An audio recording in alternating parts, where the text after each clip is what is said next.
Plain Truth, the show where we go into some of the conspiracies, mysteries, and anomalies in the world around us. I'm your host, Paul, and with me this week is Ule Dammegard. Ule, are you there? I sure am. Well, thanks so much for coming. And along for the ride is my friend Jerry. Jerry? Present, sir. Well, thanks again. So, Ule, you've done a lot of work in researching, I guess, what you would call, what shall we say, the coup d'etat in slow motion, right? The title of your book. And you also have an interesting website, which could you tell our listeners about? My website is lightonconspiracies.com, lightonconspiracies.com in plural, because there's more than one going on.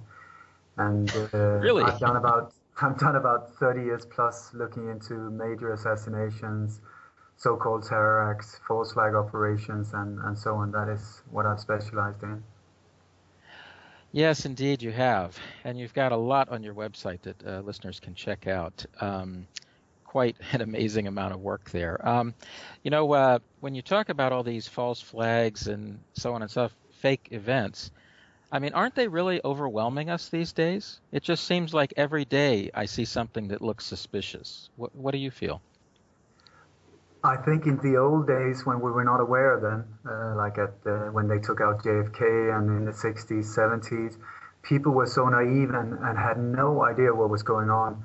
And at that time, the false flags were mostly used to start wars or major events. They didn't bother to do minor ones.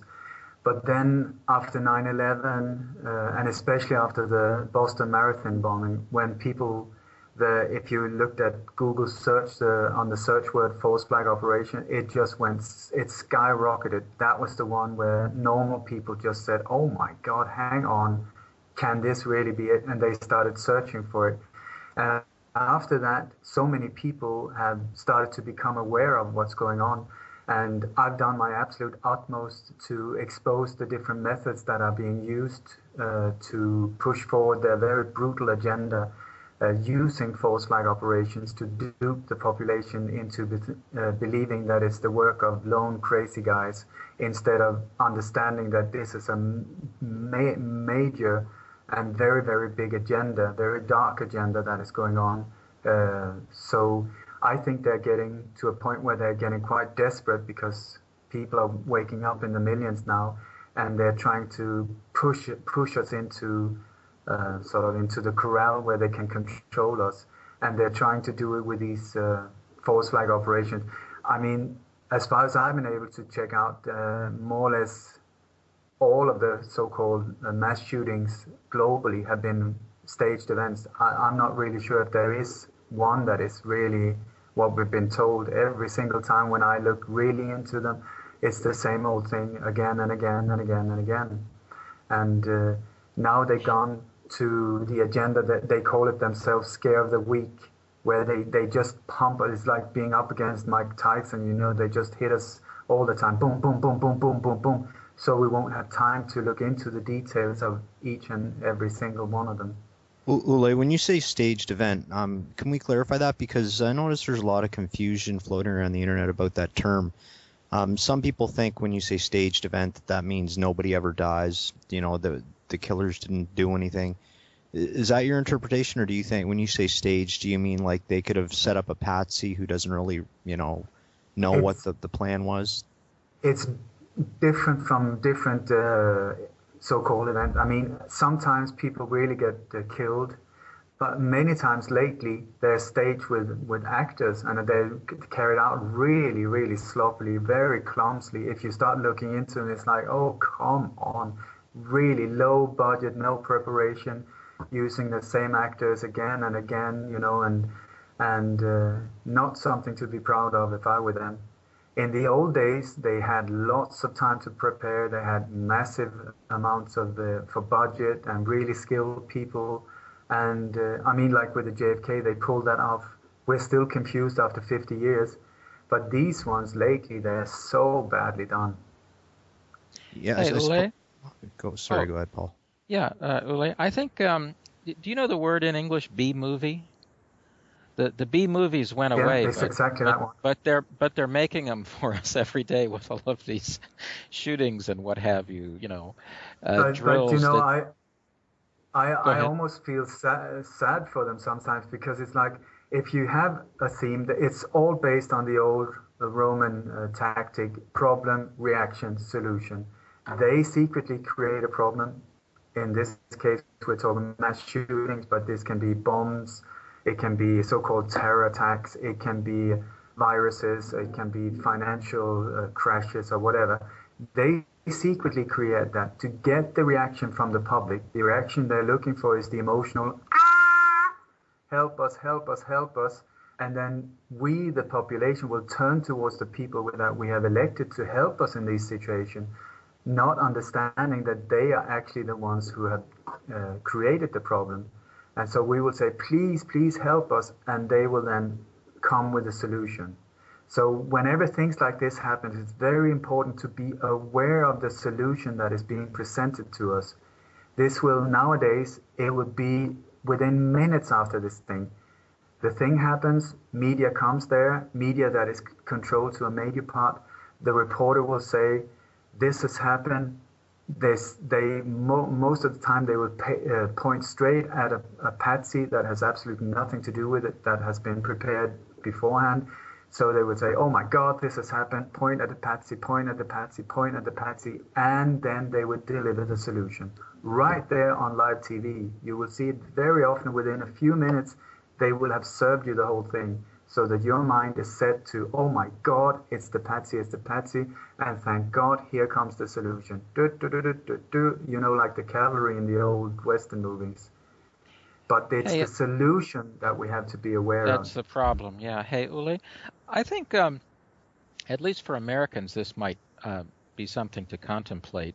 But I think the powers that be in the U.S. started escalating their theatrical Hollywood special effects stuff. Maybe about 2 years ago, there was a shooting that was going to happen near Portland, Oregon. And basically an off-duty guard, security guard, pulled out a gun and stopped it. And I think that in the U.S. this is a huge risk. If they use real patsies and real guns, so many people carry guns in the United States that they might stop it in the middle if you did a real event that wasn't totally controlled. I think this is exactly one of the turning points where they said, oh my God, we need to be able to control all parameters, and that's why nowadays it will look like a film set. They will shut off the streets in both ends where it happens. They will control all the pedestrians, whatever is in the background, it will be under their control, whatever vehicles is in there and so on. So you will, when you start seeing the footage and so on, you will very soon be able to spot things on a regular basis, like queue markers in the streets, or extras carrying badges around their necks, or the same actors coming again, and so on. And if I may interrupt, Ule, I heard you in an interview say that you had worked as an extra at different times in movies. Yeah, I've done that. I did that a lot when we moved to Spain in the beginning. There was a Scandinavian film company on Mallorca that did a lot of commercials, but also real films. So I actually starred as an extra against Daniel Craig, the guy who's now James Bond, in a really crappy movie called Sword of Honor. But so this is the thing, that I spent so many hours sitting waiting, because when you do films, there's so much waiting going on, and especially for the extras. They are driven there to the stage, to the set very early, and they leave the last. And so I've just spent many hours, instead of being bored, just trying to look into how do you make a film? How do you do this? How do you do that? How is makeup working? How is the lighting working? How are all of these things? And this has been really helpful for me now when I look into these so-called terror acts or things like that, because it's so obvious when you know how they're set up on a film stage, and then you start seeing the exact same thing, the exact same vehicles, the exact same cue markers, background action, and on all of these things. So this is a very very useful experience when you had to sort of, how should I say, solve this puzzle that these events Did you represent. ever look into I think it was a Nairobi, was it? The mall No, not shooting terror? Was it in Nairobi? Anyway, it was the one where it looked like it was a movie. I mean, they even had all kinds of Kenya, I believe. videos. Kenya, yeah. There's been so many, and Westgate Mall, I think. I tell you, I like after all of these years, I really, I'm starting doubting that there is such a thing as a real terrorist because every single time when you look into it, it's the same thing again and again and again. That if it's not a staged event, then the people carrying it out have been financed, trained, and organized by the same powers.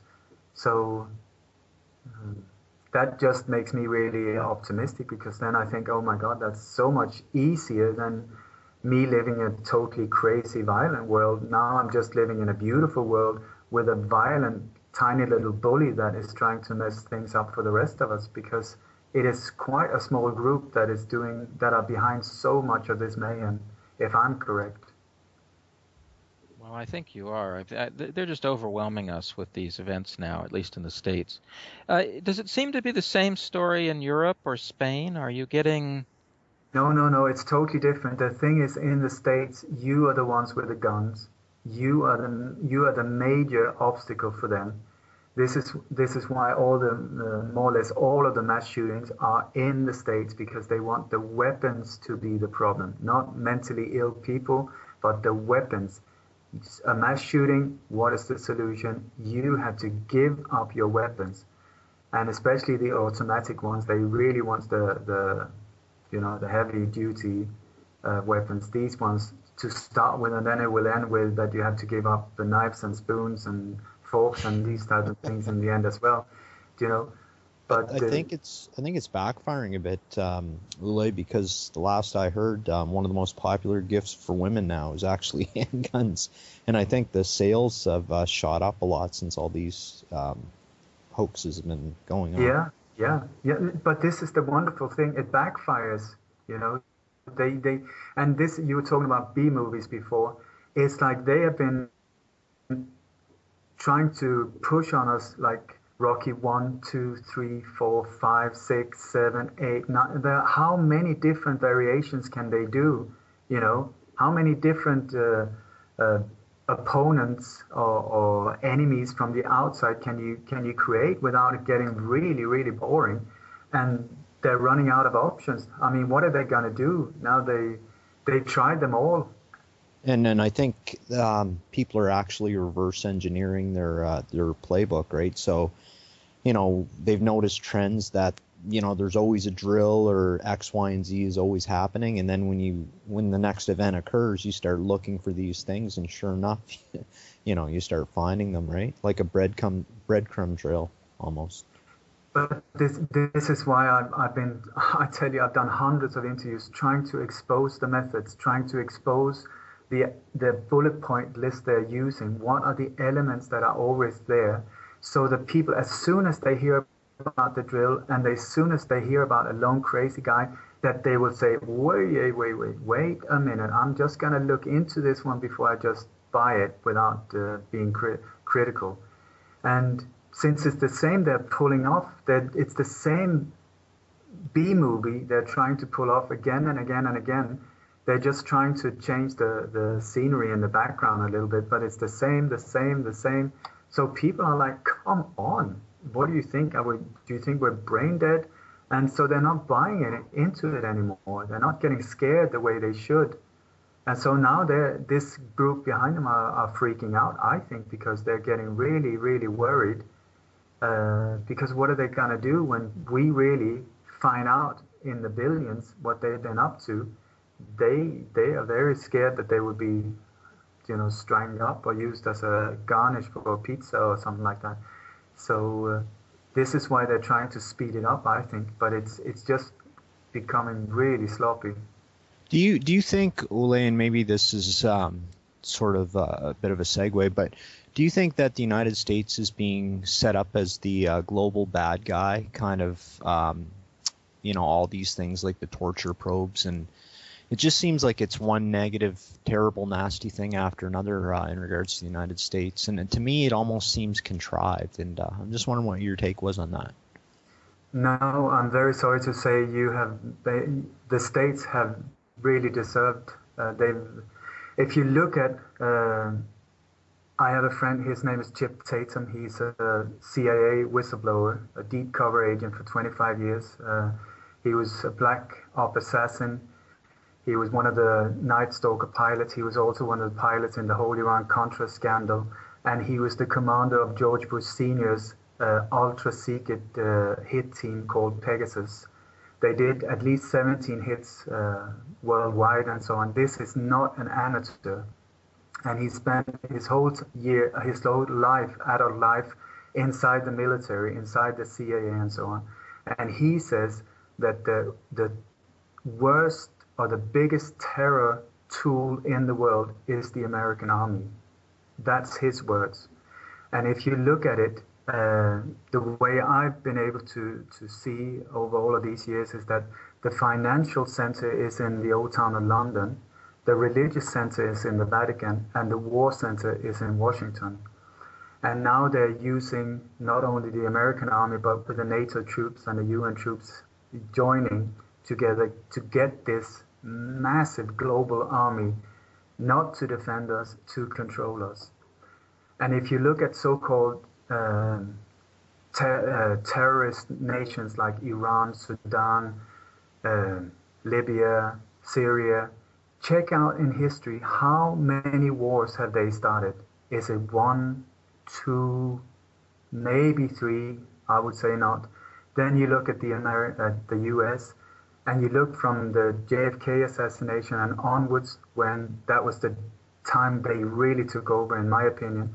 We're talking about the states having started up in the hundreds of wars. I mean, I've lost count. I don't know how many it is. And also, the states have got more than 150 military bases in other nations. All right, if I could ask you one more question. That's sort of a bit of a segue from the topic of the false flags, but I think it's important nonetheless. What is your take on Putin and Russia? I mean, a lot of people think he's actually just a controlled opposition type figure, and I don't believe that, but I'm just wondering what your take is on it. It's very hard to know for sure. It is very hard to know for sure. I don't have a clear opinion on that. I don't know who he is for sure. There have been so many. There have been so many of these, like Gorbachev and so on. It turns out that he was a Freemason as well, and a Bilderberg. All these things. You have this. It looks like opposition, and then after a while, it turns out that they were both in the same game, playing. Being members of the same groups behind the scenes. I don't know. He's someone that. I don't know. I think he's what he appears to be, but I'm not sure. Well, also, I mean, if nothing else, he's coming from, the KGB background, and even if you take him more or less on the surface, the view is that he tricked the oligarchs. He deceived many of them, and then he went after them, right? So right off the top, we're talking about a guy who had to essentially use deception to get where he is, right? Like I say, I'm the wrong person to ask. Right, so it's going to be hard for us to know, is what I'm trying to say. Yeah. There's no question on that. But getting back into the broader, the Hollywoodization of this, I think there are two things on the topic earlier. Jerry was asking about whether America's being made into the fall guy of a sorts. I think what he's trying to say is, let's take, for example, CIA torture or, some of this stuff coming out. It has to be intentional that they're releasing this, right? It's to provoke things. And the question is it to provoke Americans? Is it to provoke people around the world? What are they thinking? Why are they doing this? Or is it to make it so the standards within the military become hopelessly degraded? For example, the U.S. military. You know, you just have to ask why they're doing it, because they have control of the information. They don't have to release it if they don't want to. Any thoughts on that? I believe that in one way they're being pushed to release information, and I think what they're releasing is just a minor part of the real truth. At the same time, I think many times when they do things, they do it not just for one reason, but for a multitude of reasons. And one of them can also be to scare, to show that we are capable of anything. You know, I mean, this whole thing with all these guillotines being ordered, all this ammunition being bought up, 1.6 billion rounds, as far as I know, with this special. What is it for? I mean, it's almost like they're trying to freak the population into thinking, oh my God, it's going to be used against us. You know, maybe that is the plan, or maybe they're trying to freak us out by saying, well, there's no chance for you anyway, so you might as well just give up and lie down. I don't know. Well, let me go into the second point here, and this is, you talked about they want Americans' guns, which I think is absolutely the truth, but I think there's an additional agenda here, and that is just simply fear. Fear for fear's sake. The goal is a country that's totally in a state of fear.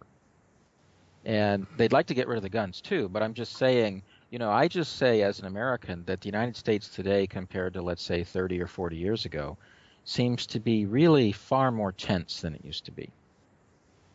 For sure, fear is that's the major tool they have. They try to freak you out, freak us out. You know, that is the whole thing. That is why you're being pumped in media all the time, negative. Get your head down in the dirt, into despair, into desperation, into fear mode, because that is where they can control us. Right. And there used to be more good stories, you know, on the TV 30, 40 years ago. There were far more, you know, somebody overcomes adversity and becomes a success, right? And now it's more like constantly just negative, and the background sounds and videos and everything are really to promote tension. It's quite ugly. Very ugly. I think it was in 1983 there was about 50 corporations controlling or owning the media in the States. Now it's down to 5, as far as I know.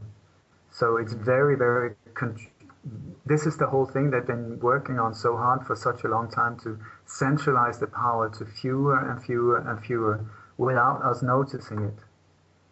And fear is one of the major tools they're using. Well, I certainly noticed that the news is all the same. I mean, a story happens, and it's like they use the exact same phrase on all the channels, all the wire services, everything. It's like it's all written in one place. It is. But this is the thing, it is. It really is. I know. And this is why in my newsletter I put together things. You know, sometimes you can have a speech done in Canada, and then you have the exact same speech by an English minister. You know, and then you put them next to each other, and you can just time them so they follow each other's perfect. And also the same when media just repeating the same words again and again and again. It's like 30, 40 different stations with the exact same wording. What does that tell you? What does that tell you? And I used to work as a journalist, but this was years and years ago. But I know that so much information was given to us, you know, like in press releases, and most so-called journalists, they just took the paper and copied it without really asking questions.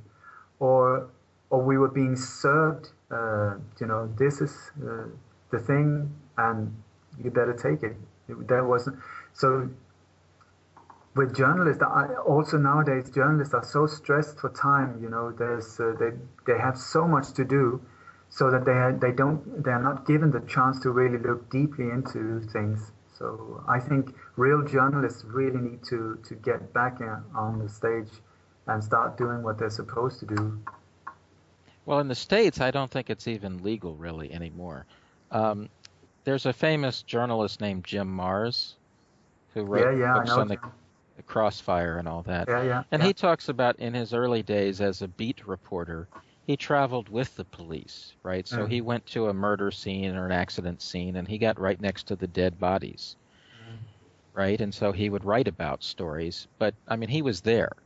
And the point is that today, reporters are not allowed anywhere within sight of the dead bodies. They're So not allowed in anywhere. You know, corporations are right, shutting. they're not allowed in the police cars. They're not. They won't be allowed in police stations before long. No, but you know, like in the European Union, for instance, like that is a place where journalists should really check out what's going on here. You know, this is the center, a massive power center, where so much is decided. Are journalists let in? No, they're given press releases. This is it. This is what we decided. Thank you and goodbye. Can we ask questions? No, very sorry. Goodbye. Go away. And that's it. Yeah, you can go on YouTube and you can look up essentially clips of reporters from 30 or 40 different news networks, and they're all essentially spewing the exact same lines. It's like somebody somewhere at the top of the pyramid wrote a script, and then sent it down the chain, and basically it's word for word the exact same thing. So that goes to tell you how controlled it is. It really is. And when I used to work, it was like we had TT and Reuters, these news agencies that was just pumping it out, and nobody ever questioned it. Not that I know of. You just, yeah, for sure, it's TT. Oh my God, then it must be true, And but it's not. And then we also have the staged news events at CNN where they got caught with their pants down. Yeah. I think it was in the first Iraq War was one of them, and then there's been a couple other ones since then where they got caught totally staging even the news. So that's how bad it is. Yeah, well, but even the news, it's the news they get to. That's the way they get to us. So I would very much suggest to people, turn off the box, turn it off. It's not called TV programs as a joke. It is programming. They're using it to get to us through our subconscious and through fear, pushing us down. So one way of getting out of their grip is to shut it and turn it off, and find your own news, find your own ways to getting information. Well, that's what we need to work on. Yeah. Hey, getting back to the staged Hollywood stuff, I think the most interesting one in recent years was the Boston bombing. Mm-hmm. It had special. I really like the Woolwich beheading as well. That is my absolute all-time favorite. It is so badly done. Well, that's not a B movie. That was a C movie. That's like the blood goes uphill and the car. That was really pathetic. Yeah, people are still buying it. Well, actually, in a sense, it's more speculative, but you can almost go into the question of, are people is a certain percentage of people just are they in a trance? You know what I mean? Are they just sleepwalking? Because some of these stories, like, well, obviously with Kennedy, his head going the wrong way and stuff, to believe the official story requires basically disbelieving obvious physical reality. But you know what I mean? Like even like these beheadings where it's like, okay, now we're about to behead the guy, Allah Akbar, and the guy just sits there and waits, and then his head is off, and there's very little blood on the ground. It's just totally ridiculous. But some people believe it, and you almost have to think that I don't know. It's the pain of disbelieving is too great. They're stuck. What do you think? I think that to wake up to the fact of what is actually going on, it really is so painful for many. Sometimes I compare it to when you lose somebody that you really love. These old belief systems, everything you've been taught and told, and you thought that, and even maybe you've been fighting for it, on the barricades for the whatever political party or whatever you've been part of, and then you suddenly discover, oh my God, I have been totally taken for a ride in so many different areas. And so people go through very almost the same stages as when they lose somebody loved one, like first total disbelief, and then they do everything to fight against who's ever telling the truth. They defend their old belief system with weapons almost. Then when it finally hits home that, oh my God, can this really be true? Then some people go very angry, some people go into depression, some people get very, very just crushed.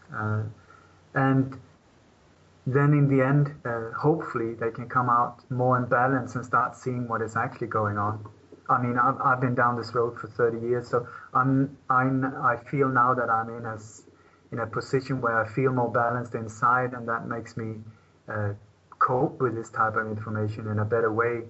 Because what most people do when they start waking up also is they start pestering everybody around them with this very, very black information, and that sort of, it's totally understandable, but it's not very efficient because people will start avoiding you. I think everyone in this conspiracy world have noticed that people will start, oh my God, can you please be quiet?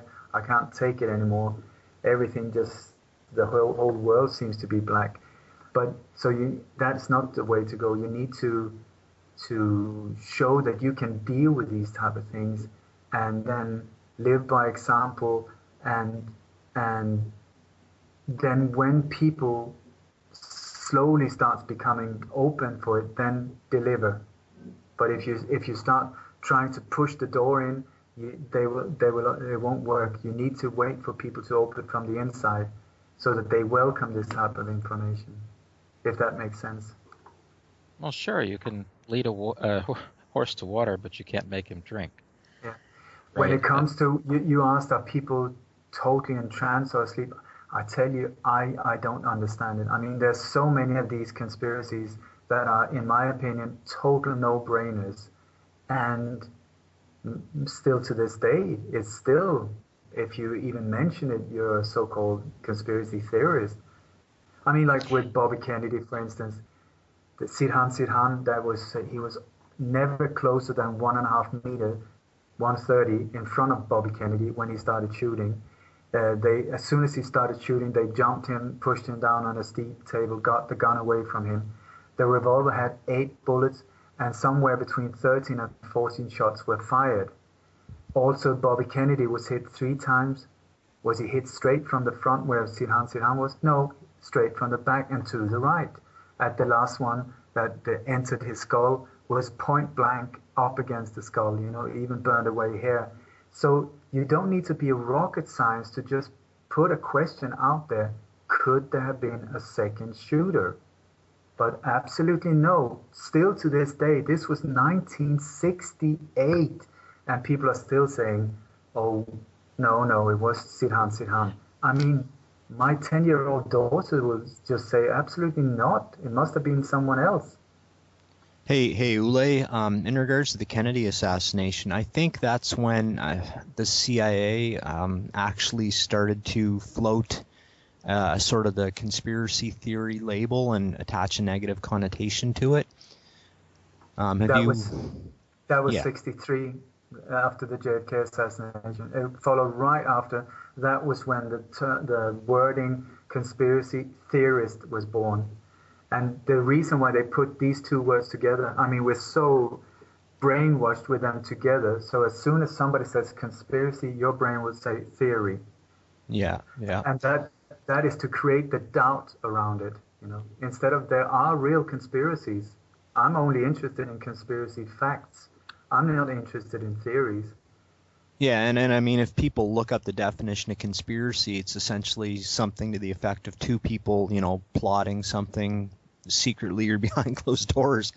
So it's like I always say, before I get up in the morning, I've already probably committed, 2 or 3 conspiracies, or not before I get up, rather, but before I go to bed, I've probably committed 2 or 3 conspiracies myself. But this is also why they always want to blame it on one single crazy guy. He has to be alone so that there's no conspiracy, and he has to be crazy so there's no motive, you know, because then it can be case closed, bury the guy, boof, and move on, folks, go home. Well, maybe in the past they would have just burnt a witch or something. You know, Yeah. I mean, it's just so contrived. But I think the other issue with people being in a trance is that it's like your book says, it's a coup d'etat in slow motion. And that has a lot of implications. One is that it's not one event, it's a whole series of events, right? Yeah. But the other thing is it's not a crime as such, it's a takeover. It's a takeover of the country you're in, it's a takeover of the world. And so it's really quite threatening, right? I mean, your way of life, right, is in danger. And certainly I would say as an American, really the quality of life is dramatically lower than it was, I don't know, 35 years ago or something. I mean, I know that's hard to compare because you have smartphones that, you know, jump up and down and stuff. But really, they took over and they've been giving us the shaft ever since. Big time. I think, no, especially on the 22nd of November 1963, that was one of the major steps forward from this group, where they really took over big time. And so many different agendas started at that time. So wherever dark area around the global so-called elite or the downfall of the states and many other countries, it started there. And it's just been speeded up, especially after 9/11. They just hammered it in. So compare the states before 2001 and now, I mean, totally different. Or the whole world is turning into a totally different place. But you know, this is kind of negative, but I think we could talk on the bright side. I think traveling around the world, I see a lot of positive trends. Like you're saying that people are waking up and that the elite, or whatever you want to call them, the Bilderberg types, may be getting desperate. I actually think that may be the case. I see a lot of signs that they may be losing their grip on, I don't know how you want to call it, but especially in, I guess you might say, second-tier countries, you know, Brazil or Turkey or, you know, whatever. I don't think they are having their way the way they would like. I totally agree. I think this is super times to be alive. It's going down. In my book, they're going down. Big time. I think this is a beautiful time to be alive because this is when it's happening. They're totally losing it. It's falling apart around them, I think. Do you think that maybe, I don't know, and again, this is sort of speculation, but do you think there's some type of metaphysical force that is kind of, I don't know how to say it, but sort of working against these people or working against these plans? I don't know. What are we talking about? Like angels or that type of thing? Well, or what, you know, whatever term you want to put on it. I mean, you could say it's, I don't know, an alien intelligence or an angelic intelligence or the logo, whatever word you want to put it. Do you think in your heart that there's some type of metaphysical force fighting these people? I don't know. I've focused so much on the street level of things, tracking down assassins and serial killers, these type of things. So I've always avoided getting into UFOs and angelic forces and so on, because not to lose credibility. Right. At the same time, in my personal opinion, is that we are in a universe where left is needed to understand right, up is needed to understand down, evil is needed to understand good. And these forces, these awful things and so on, is necessary for us to evolve as spiritual beings and so on. So if you look from a very much higher perspective, I think we almost have to, I wouldn't say be grateful to these very dark forces, but this is what is helping us to wake up, because we have been so asleep that we have apparently needed all these very, very drastic things to wake up. All right. I guess I was just asking because it seems like every everything they do seems to be backfiring on them, right? And I didn't know if that was sort of a karmic thing, or I guess people can interpret that whatever way they want. Backfiring, they've done this for such a long time, and now they've run out of options. It's like you see a magician doing a trick on stage. Once you start seeing, to start where you think, oh my God, it's pure magic. But then the more times you see it, suddenly you notice that he's actually not doing the trick with his left hand, he's doing it with his right hand behind his back. Once you see it, his power disappears. Once you see it, and you can just point it out to your friends and say, oh, check it out, he's doing it behind his back. That's where they lose the power.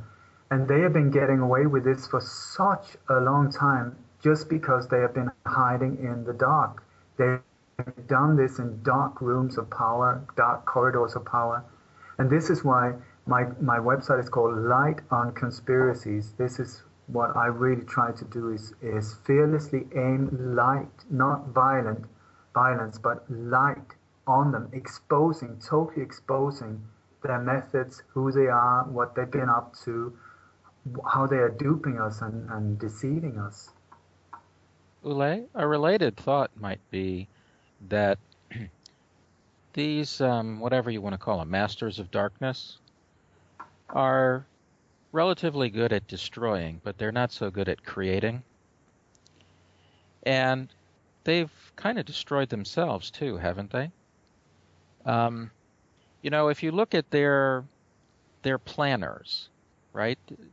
The people like Kissinger or Brzezinski, or some of the geostrategists in the West, I think their quality, their brain power, whatever you want to call it, was immensely higher 30 or 40 years ago.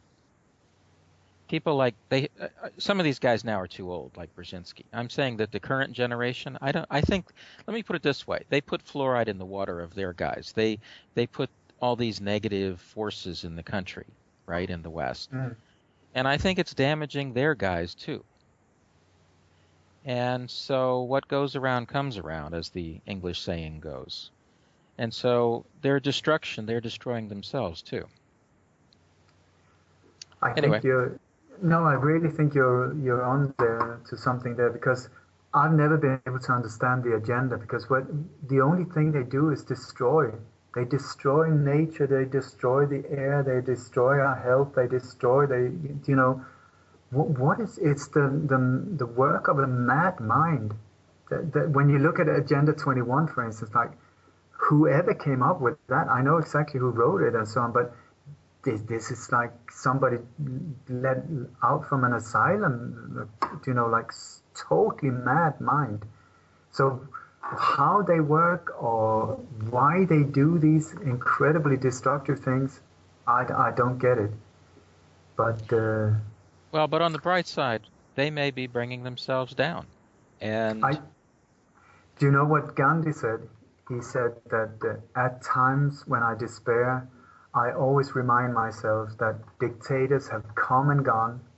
For a while they looked invincible, but then every single time they've fallen, and most of the times on their own, that they destroy from inside, And that's actually my thought, by the way. Some people look at it like they say, oh, NATO is so incredibly powerful and unbeatable. And I actually think, well, typically empires collapse from within. They do. They become corrupt. They no matter how much technology they have, they can't make the same quality of fighter jet or whatever, because they're so corrupt. And they've so poisoned their technicians. The technicians have aspartame in their drinking material and everything. You know what I mean? It's just so I'm actually positive. I think we have a fighting chance in this. It's just that it could be messy as things, kind of implode, so to speak. But anyway, why don't we go back to a couple of the events that you've spent time on and some of the effects that you've seen? Right? You said, oh yeah, go ahead.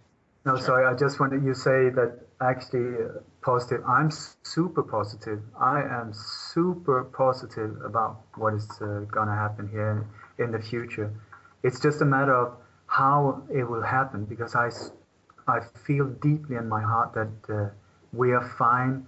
We are going through a very difficult time at the moment, a scary time, but we will be fine. And it's just a matter of transcending this obstacle and how then to be able to create a beautiful future for us all. Because then once this bully starts messing around with us, then suddenly the responsibility is on us. And then the question is, will we be able to create a beautiful future for ourselves, or will we just start fighting between us? And I really believe that we have to focus on compassion, forgiveness, these beautiful moral ethics to be able to carry this on.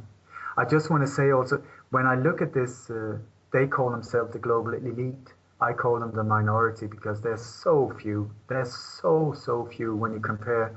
Maybe they're in the thousands. We are in the billions. So, I mean, it is an absolute joke that we even see this as a problem. But it is like a cancer growth. And I really think the mentality behind this group is like a cancer.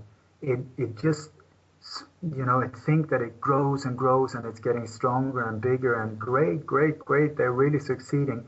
But the result would be that it kills the body that it's inside, so it kills itself.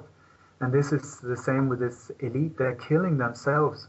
If they had been a bit more patient and not so greedy and taken it a bit more slowly, maybe we wouldn't have noticed it.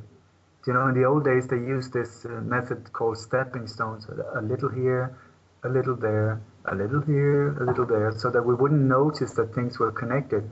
But now it's just full speed head on, so you have to be very, very asleep not to see that something very strange is going on. So, back to the false flags. Well, I agree with you. They maybe they have a deadline. I don't know. It's hard to understand, but I tell you what though, reading their documents and paying attention to these folks for many, many decades, I would say that they thought they would be a lot further along. Yeah. I think they thought they would have a new world order by around the year 2000. Yep. And by that I mean a new world order where they thought they had the game locked up. And they certainly didn't get it. That doesn't mean we're living in paradise. Please don't misunderstand me. I'm just saying that they thought they were going to have a hell of a lot more than they actually have. And they just seem to be frenetic now. They're really in a hurry. And so it's hard to know why and why they didn't go more slowly. I don't know. But they also are getting reckless and careless. And that, again, you have to wonder, what is it that they think is going to, why they have to do that? I don't know. But anyway, going back to the false flags. So what ones do you think kind of stand out that people should, I don't know, look into to see some of the lessons that can be learned or whatever? What events do you think really illustrate something that's worth thinking about? Well, like I say, my absolute favorite is the Woolwich beheading. That one. I've done many interviews, 2-hour interviews, just going into great details about that one, because once you start seeing it, just becomes like hilarious. At the same time, when you see who is reporting it, we're talking about big news agencies like the BBC, who is the owner and the copyright, has the copyright of all the footage and so on. ITV Productions, not ITV News, ITV Productions that only do films and theatre things. You also have Scotland Yard, you got the English police making statements on the news and so on about this. So that means also David Cameron right away is starting talking about these things. It just shows you how they are connected, this group that are carrying out these things, how they have control over these different agencies and different government authorities and so on. And this is, once you start seeing how it's carried out, and you just, you will see in Australia, I can almost, without having seen this latest shooting, I can almost tell you who came forward, who said what, how was it carried out, who was it blamed on. I won't know the exact details, but I can tell you, I can more or less say exactly what happened. and so on. And then once you start seeing the template, you can just see it being repeated again and again and again and again. So, well, presumably the Woolwich one was totally faked, right? It was just a theater production, right? totally, totally. And it's so obvious once you start getting into the details about it. That's why I love that one, because that is very, very obvious once you start seeing it. The whole thing, how it was staged, set up, how everyone, they even made more than one take of the same event, where it's not the same background action, and they've got different. In one, he's got blood on his hand, in another one, not. You got all the cue markers. You got a dead body without a head, no blood. The crash car, that does not make any sense at all. The damages on the car does not match up with what it's supposed to have done. The vehicles on site that is blocking off the roads and the traffic are two buses, which is standard for the extras being driven there. One truck. For some reason, these trucks, when it comes to film sets, are most of the time white. And these are the trucks that are driven in there. When you open them on the side, they have lighting, makeup, clothing, all of these things. And this is one of the vehicles, once again, that blocks off one of the side roads. Okay, Ole, if I may ask then, because you worked as an extra for quite a number of places, all of these crisis actors that we're seeing now, and then, like you're saying with this Woolwich thing, there must have been extras around of some sort or whatever, all the film production people or whatever. Aren't we talking about a fairly significant number of people here involved in these things? I mean, wouldn't they know? I mean, in other words, you wouldn't know how this was going to be presented to the public, but you would know that you worked at a certain location, more or less, right? Wouldn't it be ridiculously suspicious to a lot of people? Or do you think they all just accept what they're doing? Who are we talking about? The background action or people? People who are getting paid. Let's say somebody who's working on it as a job, right? Let's say you're the guy who drives the bus that takes people to block off that street or whatever, right? Yeah. So you park on a street, and then next thing you know, 2 days or 2 weeks later, it's the biggest story in the country. A guy got beheaded there, right? And you know that you're involved in movie production, and you made it at exactly the same location 2 weeks ago, right? But this is the thing, that they only use their own people. So, do you know, like the CIA, the NSA, the MI6, MI5, and so on, they have budgets that, you cannot even imagine. Where are these money used? Where does it go? And people also, when you look at the Operation Northwood and other, I would say 9/11 as well, where you have these people going on board on a passenger plane. Who were they? I would say the chances of them being CIA employees and so on with created identities are very, very big. This has been exposed in many different documents and so on, that these people that they use like that is just their employees. And then they end up dead, but the dead ones are fake identities. When it comes to these things, I've always been a bit, just like you, confused, especially like with Sandy Hook, when we're talking like hundreds of people. And I spoke to Chip Tatum, this CIA whistleblower, because he's been involved in false flag operations earlier on in his career. And I said, how do you control a group like that? And he said, it's very easy. There are different options. Money is the first one. They get well paid. And the reason why they keep using the same actors is to keep it to as small a group as possible. Then they have people directly from the film industry, which is very much controlled by them as well, because film and music is one of the areas where they can really affect the population. So this is some of the areas they've really, really focused on. And then if it doesn't work with money, then you have intimidation. You start, you just threaten them a bit. If you don't do this, I'm sorry, your brother's children will die, or your dog will die, or grandmother will suddenly have a heart attack or something like that. That freaks most people, freak them out and keep them in line. And if not that, you just make an example, you statue an example by getting rid of one, so that the other ones know that, oh my God, that's that extra there who was killed or committed suicide was murdered, and that will shut the rest of them up. So Chip said it's very easy to control a group of people like that, but most of the time you use insiders. You have like CIA whole families that you just use the kids as extras and so on. So he said very easy. I would say those at the same time very sloppy as well. Once you start being able to observe that it's the same people that they used, many of them have been the same.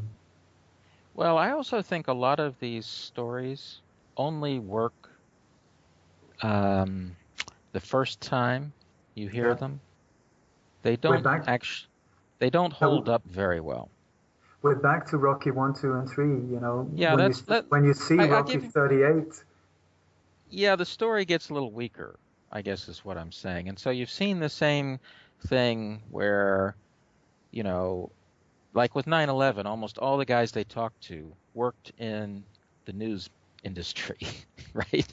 I mean, it was amazing. They interviewed all these guys or had on the phone all these guys, and almost everybody was like CNN, NBC, they were all in the news business.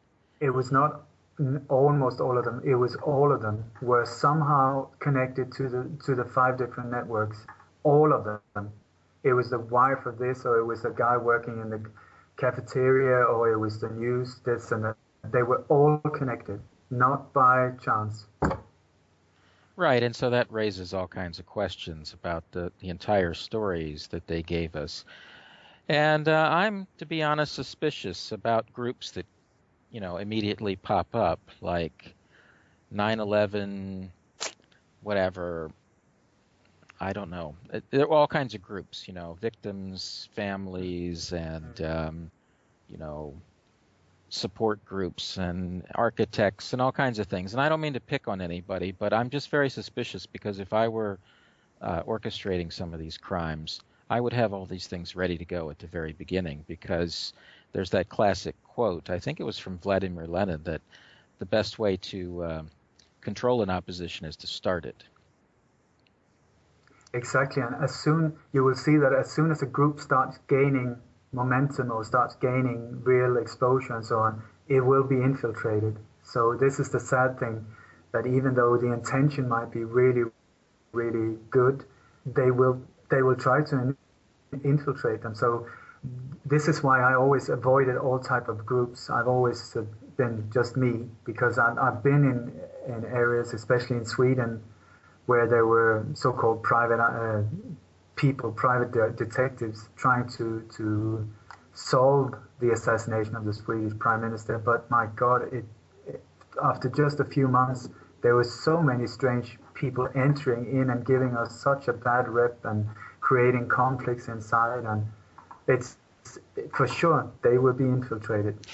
Hey, I got a question for you. When 9/11 happened and you were watching it on TV and following the news, what telltale signs did you see that immediately stood out? What really, it took a while for me to see the signs there, because I was really shocked by it. And I mean, it was the whole dustification of the buildings to start with. That was just like, where the hell did that dust come from? And what happened to the rubble? It was just gone. The buildings just disappeared. And that did not make sense at all. And then all of this paper, tons of paper flying around, and aluminum, and all these strange car fires. I mean, I think it's like 1,400 cars that started burning far away from the actual site. And also the way that these buildings, instead of going like a pancake, plop, plop, plop, they should have slowed down. Instead, they accelerated. There was just like, it did not make sense at all. And the debris being thrown upwards and to the sides, way out to the sides. It doesn't make sense at all. And then 3 buildings, the 3 only towers in world history that has collapsed, that has come down like that ever, from what is said to be a fire, from the plane. It just right away, there was so many weird things going on. And also what really got to me was like within half an hour, they were talking about the war on terror. And you had Bilderbergers on both sides of the Atlantic, like, yes, we have to join the war on terror. Even Sweden, that is a neutral country, we have to support this. And I was like, wait, you don't even know who's done it. So what does that mean, war on terror? It's the perfect false flag you can just continue forever and ever. So there was signs right away that just like something is very, very strange here. Well, to me, in the States at the time, it looked like at least American news, like American CNN, just constantly went on and on about bin Laden. Mm-hmm. They went into a bin Laden mode at some point. I don't remember. It was within 20 minutes. Bin Laden was there right away, and I never figured out how could they even suspect him at that point. Well, I guess they saved the payroll receipts and the receipts for all the bombs and no, just kidding. It's a good question how they would have known, but I mean, just immediately to me, like you, looking at the scope of the damage, and then it also, of course, supposedly hit the Pentagon and what have you. It was like, well, this could very likely have had major governmental support, right? So, you're sitting there saying, okay, so who are they going to claim did this? The Iraqi government, the Syrian government, the Iranian government, maybe unhappy factions in the Russian government? What are they? They have to come up with like guys who have serious manpower available, right? Money, technology, whatever. And they didn't do that. That's what amazed me. It's just guys with box cutters. Yeah. And that just seemed totally amazing to me. It's like, you're sure that it was guys with box cutters? So I knew we were in trouble right away. I mean, I knew this was like grim. The world was heading in a bad direction at that point. Yeah. But, no, and the thing was, just like I said before, they would serve you the solution very, very quickly. And here, boom, came bin Laden. Who the hell is bin Laden, and where did he come from? And how does people in the studio of CNN, how can they even start talking about this guy? Or, before there's no proof, no nothing, and it was already a fact. Bin Laden, bin Laden, bin Laden. And at some point the narrative switched, and they started interjecting Iraq and Saddam Hussein into the mix as well, which really made no sense at all, because he didn't even really have any relation to bin Laden or Afghanistan. And if you talk to the average Joe on the street, like, they were so confused, they had no idea. They didn't know if Iraq did it. They didn't know if Saddam or if bin Laden did it. They thought bin Laden was working for Saddam. Like, they had the narrative so screwed up in people's minds, it's just unbelievable. Yeah.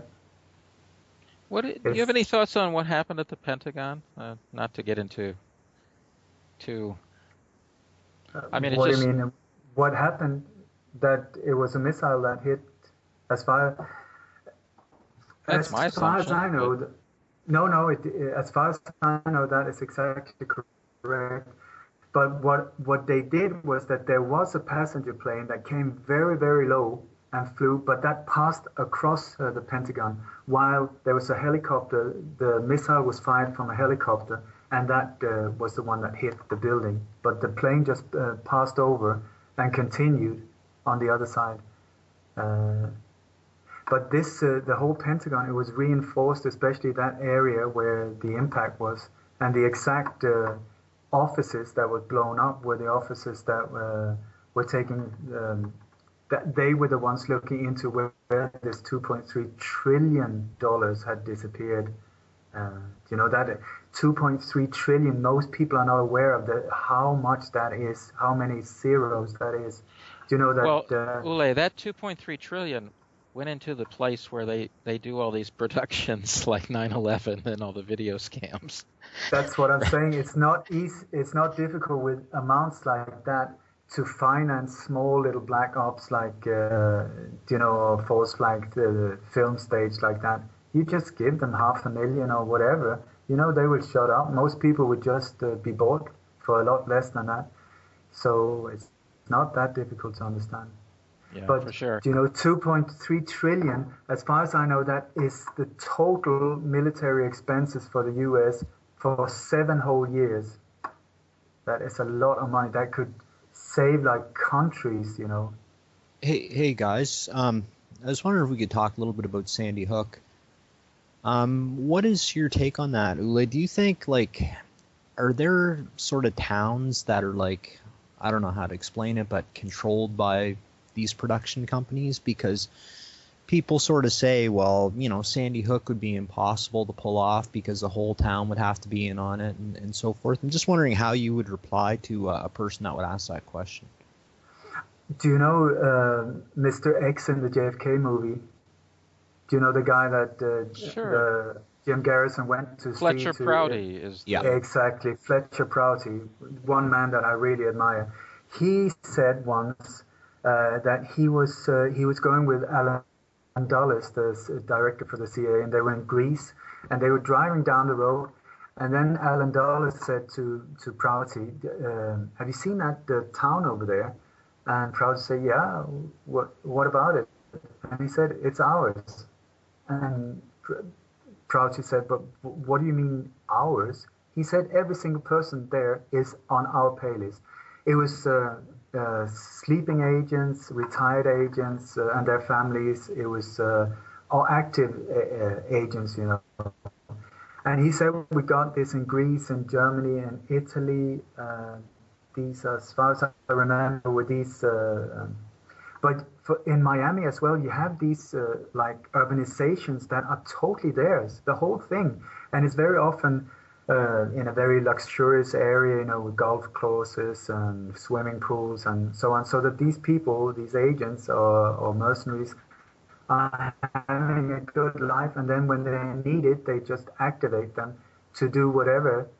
They send them and carry out whatever mission they're on, and then back home. When it comes to Sandy Hook, I get a very strong feeling that this is such a place where it's a tiny little town, but totally controlled by them. Because when you look at it, you will see all the signs that it's totally staged. All of them are there. That this whole thing did not occur. Nobody got shot. You can even see on FBI's own homicide list over Newport and these areas. There's one homicide or two, not at all with these mass shootings, because they're very clumsy. I don't get it. Why don't they fake it good, Why don't they, when they manipulate everything else, why don't they just fix it so it's properly done? But with Sandy Hook, absolute total fake, all of it. Well, I think no matter how hard you try, there's always going to be certain variables that they just don't account for. And you also have to realize that, when you look at the brain power and the collective consciousness of the internet, for lack of a better word, or collective consciousness of all the people that are starting to wake up, and they're scrutinizing every detail of these things. So, people are finding those nuances that they didn't account for, I think. I mean, like, for instance, Sandy Hook, there's all kinds of these little breadcrumbs. I mean, you look at the date that the properties in the area are registered, and they're all registered on the same date. There's indications that the school wasn't even active, and people are just dredging these things up. This is the thing. It's wonderful, wonderful with the internet. And I tell you, these people who release the internet to normal people, they do regret themselves. I mean, it made them billions and trillions or whatever, but it really has messed it up. I think we were talking about before, how come that they haven't succeeded, how they thought that they could just take over. And I think the internet is the one that they didn't really were aware of that, it would backfire like that on them, because people are so good at finding these things nowadays. It's wonderful to see.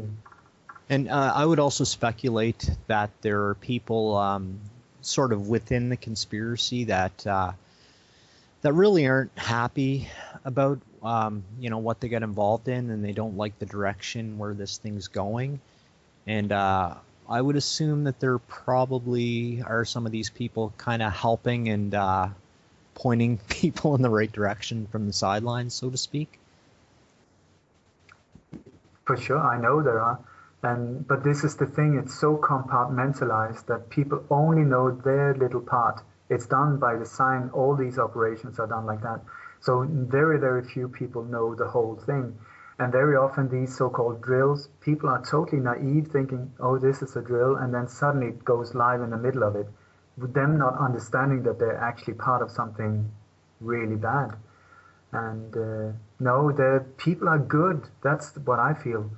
General people, good. They mean well, they do well, and sometimes they mess up, and sometimes they get into areas where they have no idea what type of shock waters they got into.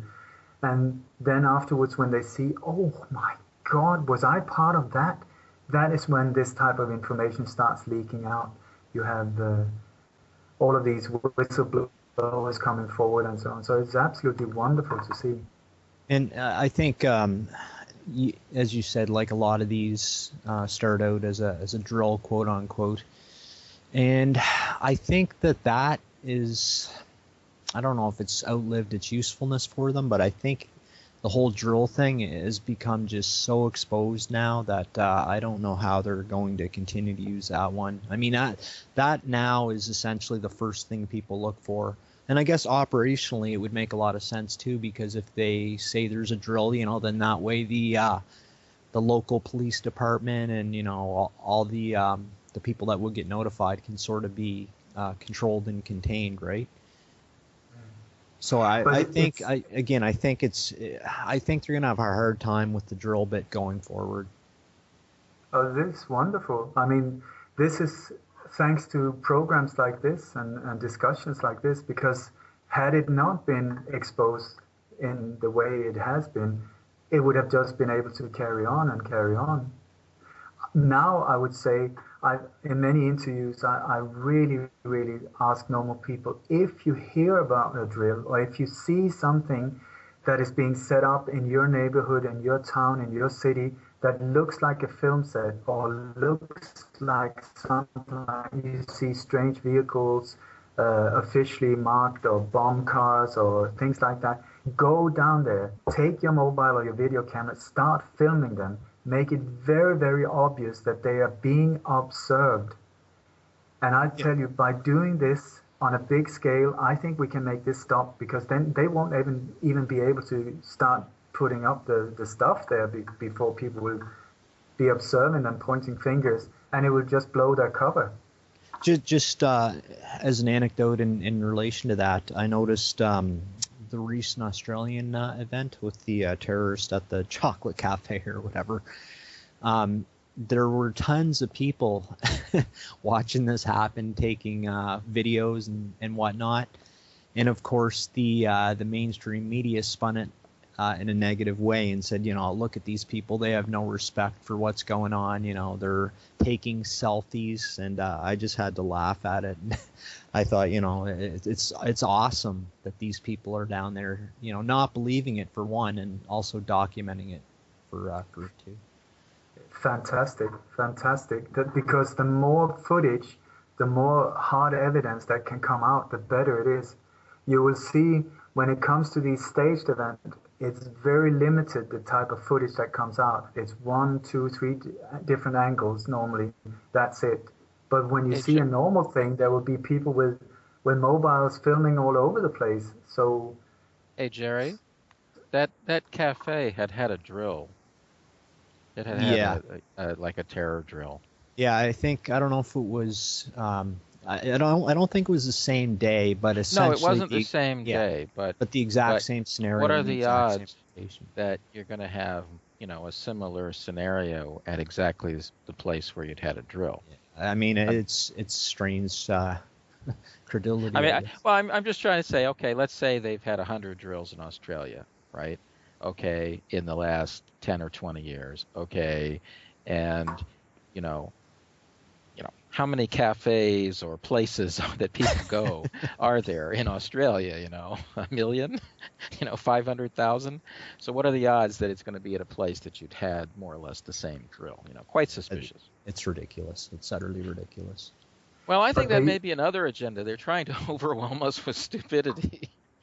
I mean, I don't know. This is so ridiculous. Sometimes you think, do they think people are that dumb? But I met people from the Swedish secret police and so on, and first I got really scared of them. Then when I started speaking to them and so on, because I exposed them on a meeting, I recognized them and I pointed them out to the rest of the people. So suddenly they were surrounded by people saying, "What are you doing here?" And we started talking to them and so on.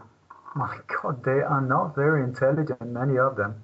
Just because they have like a badge where it says CIA or Secret Service does not mean that they're very intelligent people. That is at least my impression. Hey, Ole, this is.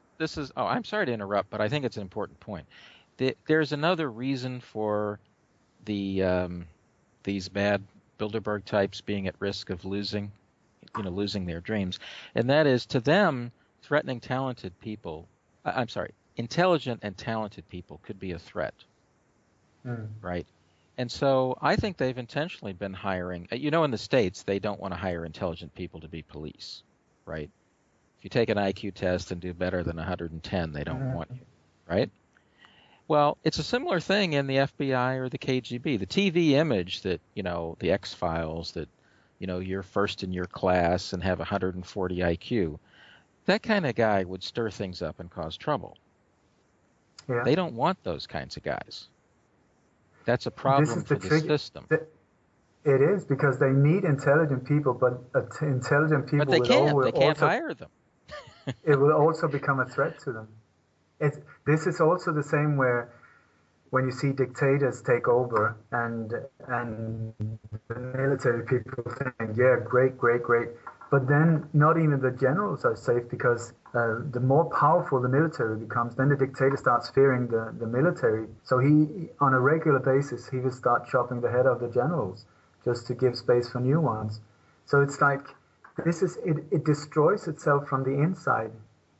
Exactly. And this is the wonderful thing. Yeah, and everything has, particularly bad things, have the seeds of their own destruction more or less already in them from the genesis, so to speak.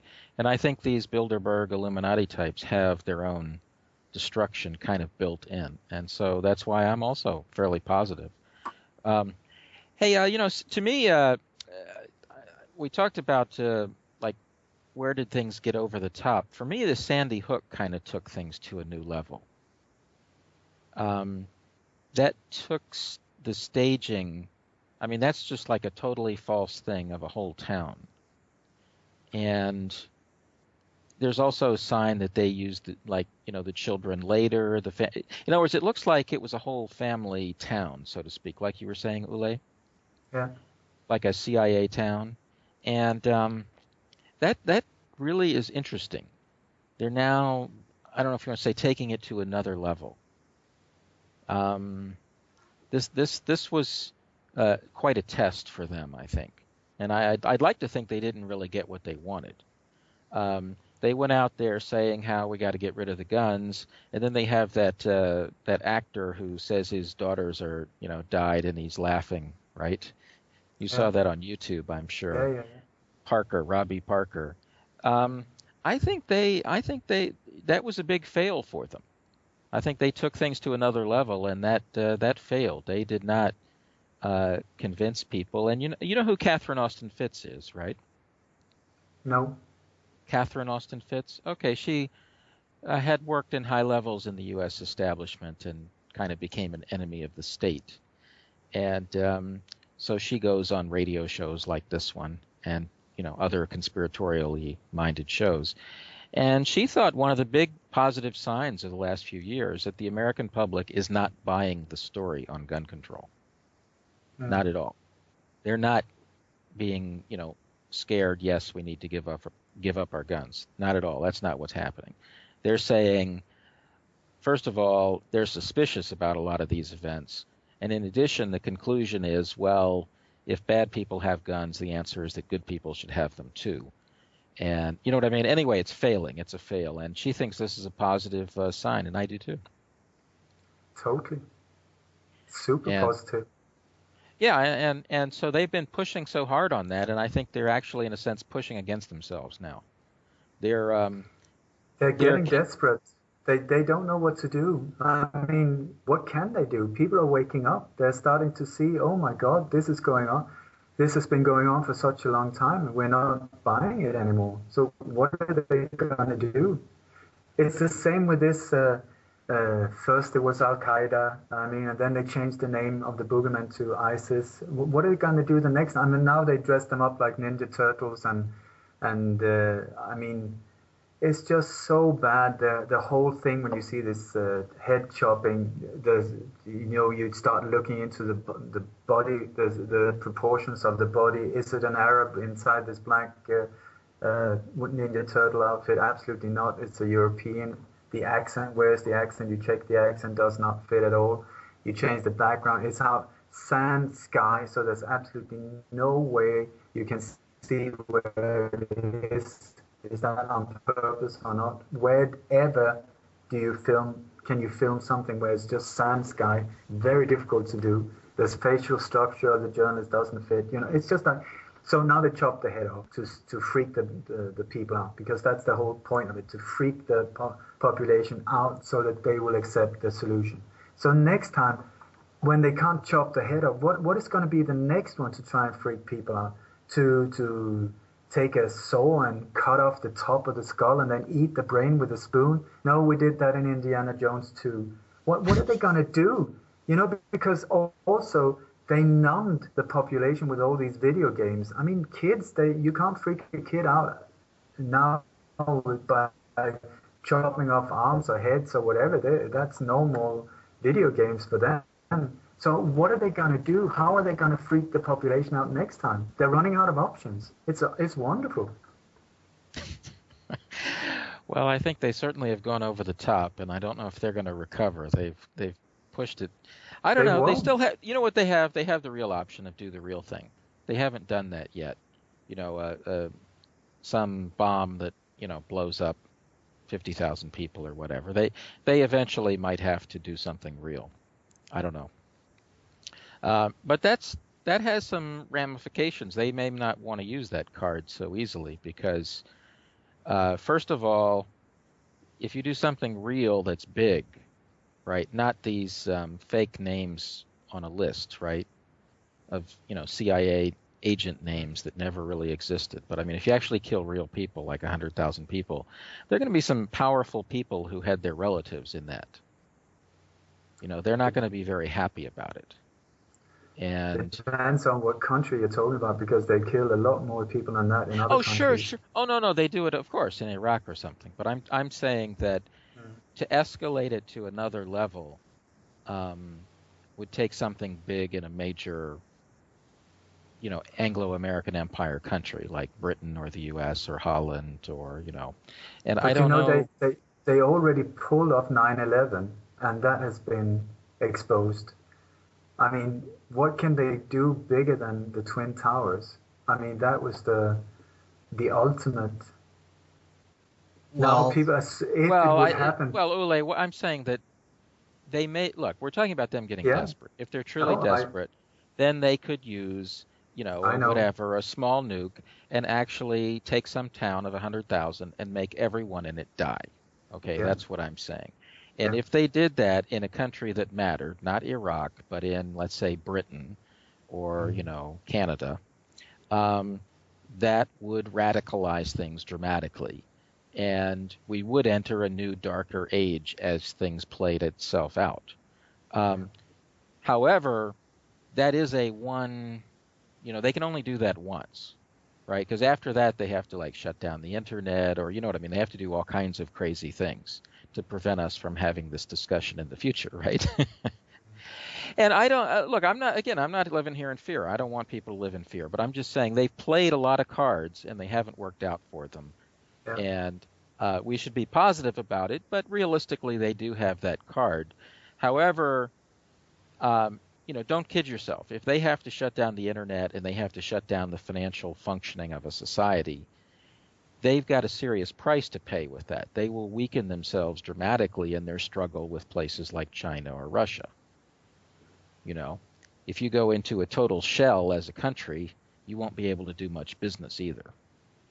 Well, there's actually signs that I think they had, at least on one or two occasions, I think they had planned to do something like what you described, Paul.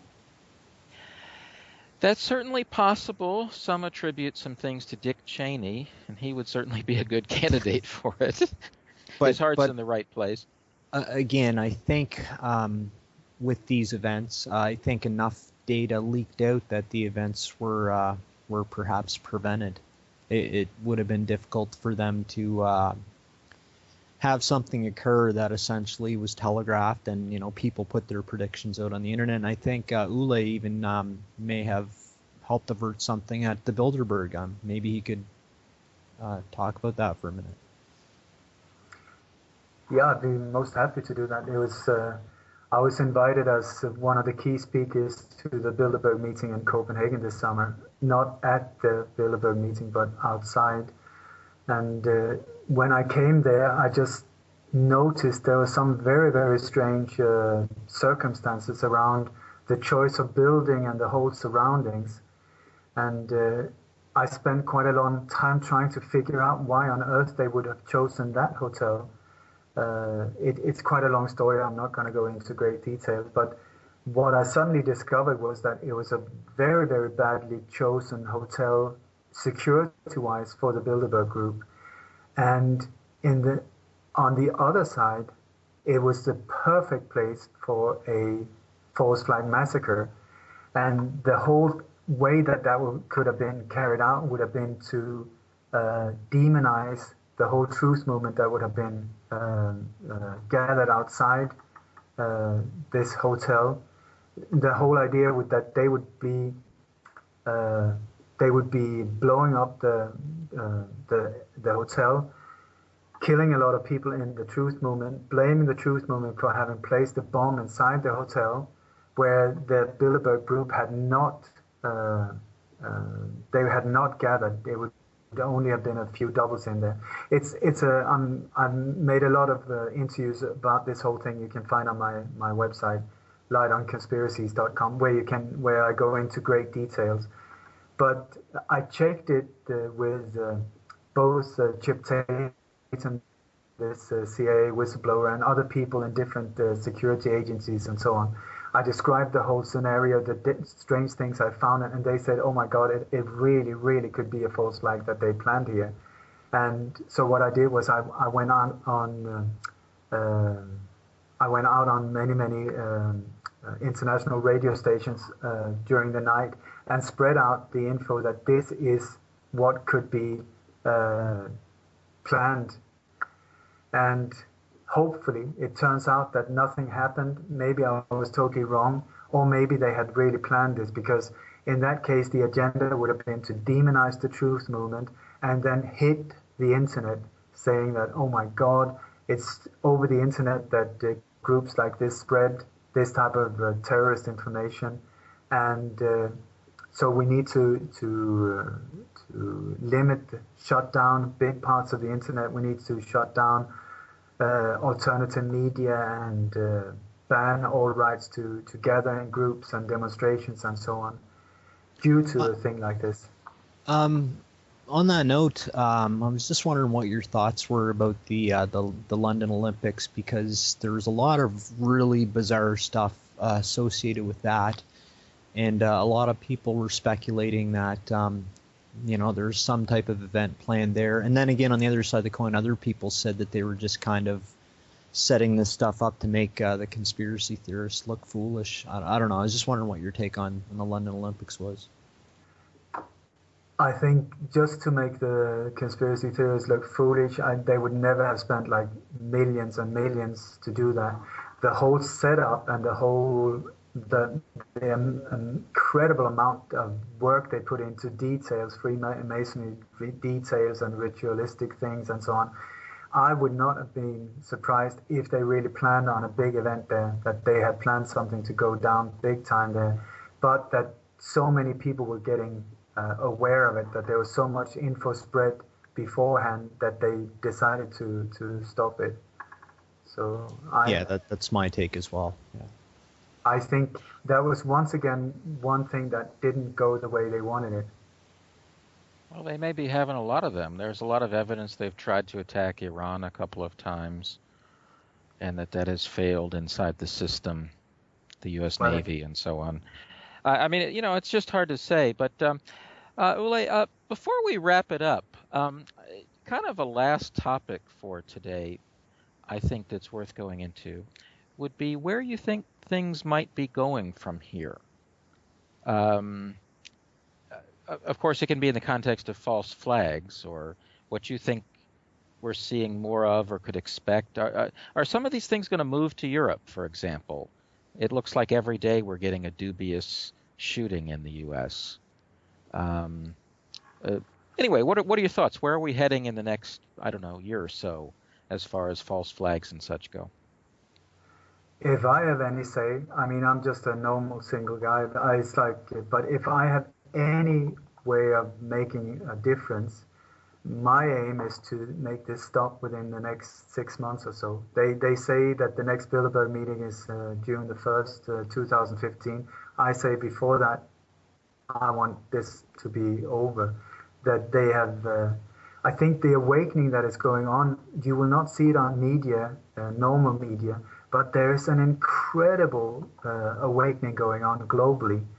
And this thing, it's not like a linear awakening or a linear fall down, or what do you want. It goes like an avalanche. Once it starts falling, it will just crash together. And I think I think we're going to see the end very quickly of this group. And I'm come from a total non-violent perspective.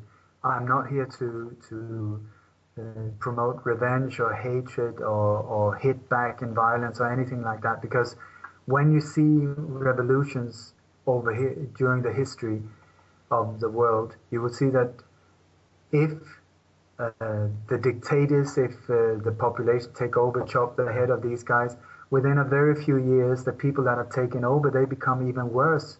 So that's not, to meet this with violence is not the way. And violence is also their ball game. That is their language. We need to somehow transcend this in a different way, in a non-violent way, just like Gandhi managed to get the UK, England, the whole British Empire out of India totally without violence. And I would say that is the way to go forward. And truth is the weapon. Truth and exposing what is going on will make a major change. Well, they say sunlight is the best disinfectant. Oh, that's a beautiful one. Yeah. And I think it's true. And also to become, for normal people who don't know what to do, I would say that please become aware of that these people are very aware of energies, and that is why they're trying to push us down with fear all the time. Because fear is the lowest energy known in this universe. It's the lowest one. That is the one. Pure terror is the one labeled that it's a very, very low frequency. And the highest in the universe is what is called love, real love, not falling in love or that type of thing. But that frequency, according to scientists, are higher than even the frequency of thoughts. And if you, in a laboratory, if you let two frequencies meet, one very high, one low, what happens is that it's not that when they meet that they start fighting in the middle and it comes out like in the middle, the 50-50%, that's where it ends up. No, the lower one just boom, get annulled. It just disappears. Just like when you turn the light on in the dark room, the shadows just vanishes. And it's so this. My opinion is that try and raise your inner energy to get it up, up, up, up. So the less or the more you get out of fear mode, the harder it is for them to control you. So, and the best way to get higher in frequency is gratitude. The more grateful you feel, the more you fill your heart with gratitude. You have to feel it, not just think it, but feel it, feel it, feel it. Whatever you can find around you to be grateful for, that will start raising your energy. You can feel it, and you will start seeing after a little while, if you start doing this on a daily basis, that the people around you will notice as well. And it will make you stronger, more balanced, and in a position also where you will be able to make a lot better decisions and not just run around like a headless chicken. That's some good advice. I think that's what we need to think about, is that at the end of the day, it's not the mechanics of how they're going about something. It's more what we should be focusing on to bring ourselves to a better level. Yeah. And also to become aware of that dangers are real. There are such things as dangers, but fear is only in the mind. Fear is not something that is real. It is only in the mind, and that is where we can deal with it as well. Yeah, very well put. Very well put. Well, Uli, let's call it a wrap for this time. We thank you so much, and those are some inspiring thoughts to close on. So, again, we appreciate you coming. Thank you so much. And if somebody would like to support me, please buy my book, sign up for my newsletter, my membership area, or donations. Extremely appreciated. And your website is Light on Conspiracies? Yeah, Light on Conspiracies. And just mark my words, 2015 is going to be the best year ever. This is the year it's going to happen. You know, I think you may be right. Anyway, that's it, folks. It's a wrap. Thanks for coming, Uli. Thank you so much. Take care and Happy New Year. Okay, bye.